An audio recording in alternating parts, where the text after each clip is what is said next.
হঠাৎ করে শ্বশুরমশাই ফোন দিয়ে বলল তার নাকি আমার কাছে একটা ছোট্ট আবদার আছে।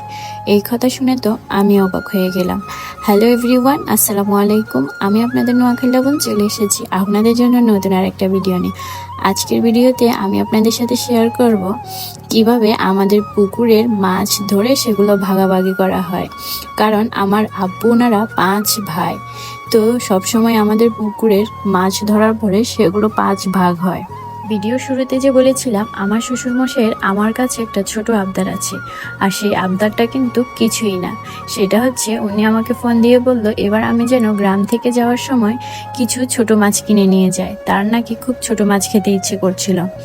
তো এই কথা তো আমি শোনার পরে আমি আমার আব্বুকে বলেছিলাম, আর আমার আব্বু আমার কথা শুনে পরের দিন সকালবেলায় আমাদের নিজেদের পুকুরেই জেলে দিয়ে জাল নামিয়েছে মাছ ধরার জন্য। কারণ তার বেয়াই মশাইয়ের ছোট মাছ খেতে ইচ্ছে করেছে, আর এতটুকু ছোট আবদার কি করে না পূরণ করে। বাজার থেকে মাছ কিনে আনলে সেই মাছগুলো হয়তো অতটা ভালো হবে না, তাই তো আব্বু নিজেদের পুকুরের মাছই ধরে তার বেয়াই মশাইয়ের জন্য পাঠাবে। কারণ পরের দিন সকালবেলায় আমরা ঢাকায় চলে যাব। এই জন্য আব্বু একেবারে সকাল সকাল মাছের জন্য জাল নামিয়ে দিল পুকুরে। আর দেখুন কি সুন্দর মাছ লাপালাপি করছিল। আমার কাছে তো এগুলো দেখতে অনেক ভালো লাগে, আর আমি অনেক বছর পরে এভাবে পুকুরে জাল দিয়ে মাছ ধরা দেখতেছি। আর আমার হাজব্যান্ডও ঢাকা থেকে এসেছে আমাকে নিয়ে যাওয়ার জন্য। তাকেও সকাল সকাল ঘুম থেকে উঠে পুকুর পাড়ে নিয়ে এসেছিলাম এই মাছ ধরা দেখানোর জন্য। কারণ ও তো ঢাকার মানুষ, হয়তো এগুলো খুব কমই দেখেছে। আর ভিডিওতে দেখুন কত সুন্দর মাছ লাফালাফি করতেছে। আমার আব্বু ওনারা 5 ভাই, তো যেই কারণে পুকুরের মাছ বলুন আর সবকিছুই সবসময় 5 ভাগ হয়। তো আজকে মাছগুলো ধরার পর প্রথমে 5 ভাগ হবে, এরপরে যার যার মাছ সে নিয়ে যাবে। তো যেহেতু আমার আব্বু নিজের টাকা দিয়েই পুকুরে জাল নামিয়েছে, তাই আমার আব্বুর ভাগে একটু বেশি করেই দেবে। আর আমার চাচা জ্যাঠারা তো বলেই দিয়েছে যেহেতু বেয়াই মশাইয়ের ছোট মাছ খেতে ইচ্ছে করেছে, তাই সবাই ছোট মাছ কেউ নেবে না, ছোট মাছটা শুধু আমাকেই দিয়ে দিবে। ঢাকায় তো ছোট মাছ পাওয়াই যায়, কিন্তু কেন জানি না আমার শ্বশুরমশাইয়ের হঠাৎ করে গ্রামের এই ছোট মাছ খেতে মন চেয়েছে। আর আমি একমাত্র ছেলের বউ হয়ে শ্বশুরমশাইয়ের যদি এই ছোট্ট একটা আবদার পূরণ করতে না পারি, তাহলে কিসের বৌমা হলাম।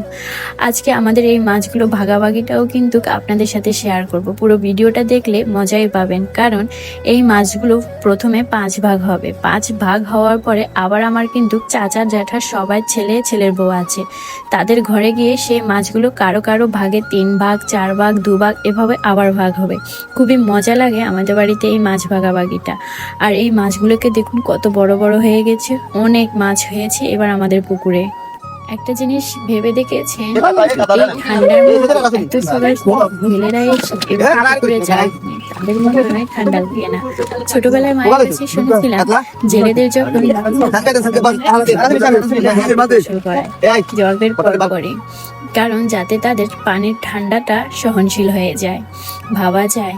এই যে আমাদের সবগুলো মাছ পরিষ্কার করা হয়ে গেছে, এখন মাছগুলো বাড়িতে নিয়ে যাবে ভাগাভাগি করার জন্য।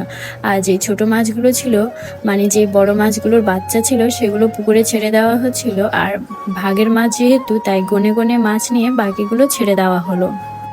একটা মজার বিষয় দেখুন, আমাদের পুকুরে কিন্তু এবার একটা কোরাল মাছও হয়েছে। তো যেহেতু একটাই কোরাল মাছ আর ভাগ হবে 5টা, সেই জন্য মাছটাকে ছেড়ে দিয়েছে। আর এই ছিল ছোট মাছ, যেই ছোট মাছের জন্যই মূলত পুকুরে জাল নামানো আর মাছ ধরা। এই সবগুলো মাছ পরিষ্কার করে এখন আমাকে দিয়ে দিবে। যাই হোক, এই ছিল আজকে আমার ব্লগ। আমাদের দেশীয় মাছ কিভাবে জেলেরা ধরে জাল দিয়ে, সেইটাই। তো এখন আমাদের মাছগুলো ভাগাভাগির পালা, আর এই ছোট মাছগুলো সব আমি নিয়ে নিব। আর এই মাছগুলো যে কত ভাগ হবে সেটাই বলে বোঝাতে পারবো না। যাই হোক, দেখা হবে নতুন কোনো ভিডিওতে। আল্লাহ হাফেজ। আর এই যে দেখুন আমার ছোট ভাই মাছ নিয়ে দাঁড়িয়ে আছে, এটা আমাদের ভাগের মাছ।